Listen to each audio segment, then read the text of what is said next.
Hi everybody, this is Craig Tanner for The Mindful Eye and The Daily Critique. Today's image was submitted by Bob, who's an advanced photographer from West Virginia. Bob shot this in Wapaki National Monument. He said that his idea for the image here was to use the trees in the foreground to frame a storm that was coming in over the San Francisco peaks. And he said that he shot this with a Sony full-frame sensor camera, Zeiss 24-70 zoom at 24 millimeters, ISO 100, f16 and 1/15th of a second is the exposure information. Not only is this a really beautiful job of using the design concept of framing, to me it's a really good example of rhythm being used as a unifying design element and being used in a really beautiful way.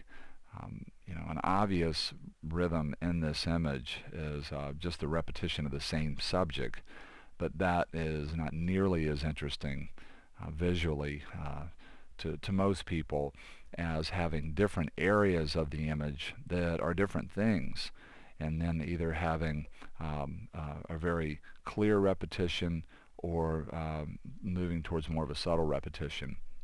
And one of the things I love about Bob's image is that not only has the foreground framed the background element, which really pulls you into this is the main subject. All these lines, even in the sky, there's a real strong sense of being led in the design out to this really beautiful storm cloud in the background.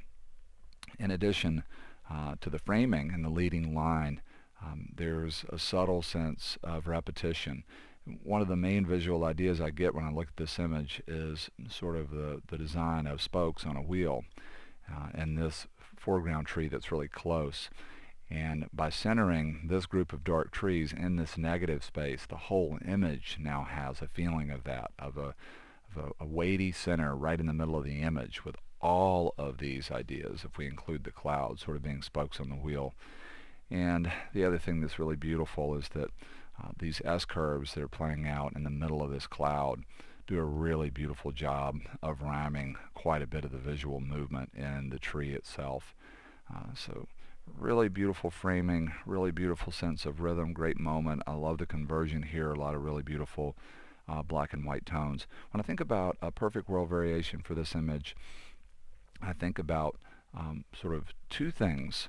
They're very basic to the way I think about a big scenic landscape photograph, but sort of three things that I think about are a way to get in, sort of an opening, a doorway, and then a way to move around and trying to create a feeling in these big shots of being able to also move through, creating a feeling of depth, and then finally containing the eye.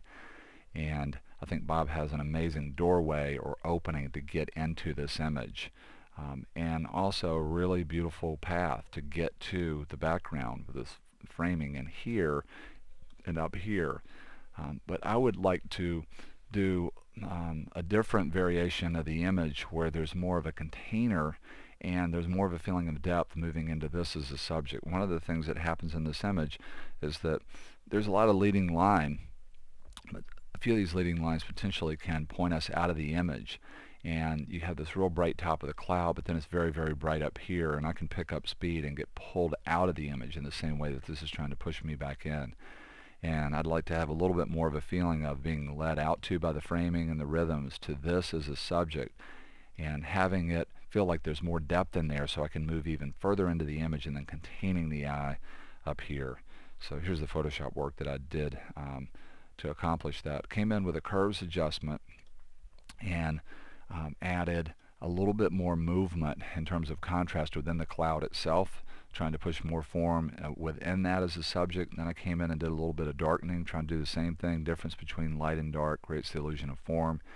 Then I came in and darkened above the cloud. I did it again.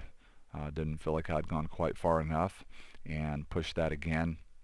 Then I came in with a curves adjustment layer and sort of created a vignetting kind of all the way around.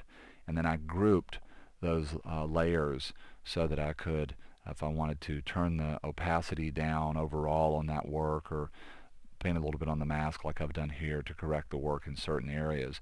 After I got to there, I started to feel like with the top being darker now, that these high contrast areas in here were really starting to pull my eye, so the balance of the lower part changed relative to the top, and I wanted to get rid of that. And I also really love the movement of these two lines and how they play off of each other in the image, and I wanted to pop those out a little bit. So here's that work. Came in and did some cloning and healing, digital gardening, to cut down on some of those openings that pull me under the tree. Don't really want to go there so much.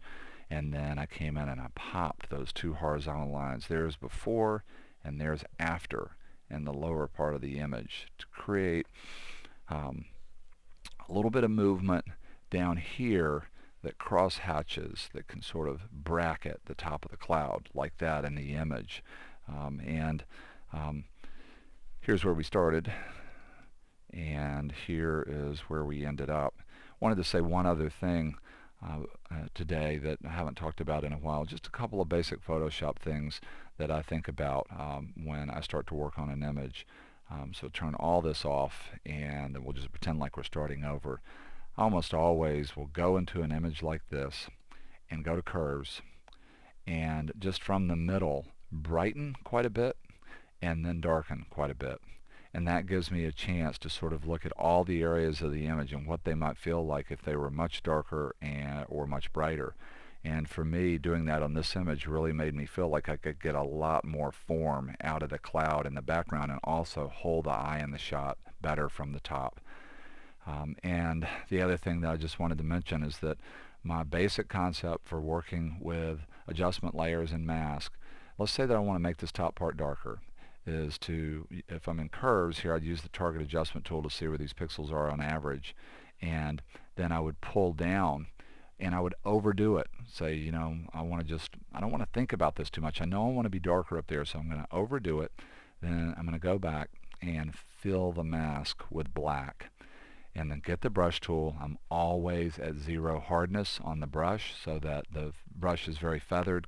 Use the biggest brush that's practical for me to use to do the work, and start at the very low opacity, like 10%.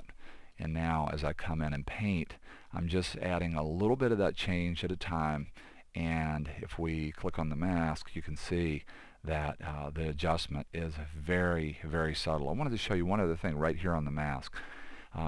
If I have a small area like this that I want to change, so a small area like that, I'm much more inclined to do it like this so that the change is very feathered.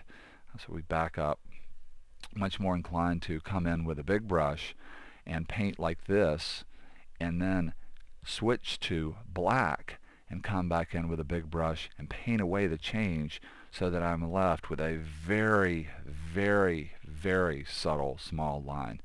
So I'm constantly thinking about using, and you can see it's very subtle right there in the middle. I'm constantly thinking about using a big brush, and we get a big brush here and change the opacity here. You can see just how feathered the edge of this is. So I'm constantly thinking about ways of using that concept to make my editing on the mask very, very subtle. Let's just throw that away. Go right back to where we started, which is stunningly beautiful. Bob's done such a beautiful job here of bringing foreground and background together, taking advantage of a beautiful moment, beautiful framing, really beautiful sense of unity and closure based on the powerful design concept of repetition or rhythm. Big thank you to Bob for sharing this image with us. I want to say a huge thank you to all of you for being here. The Mindful Eye.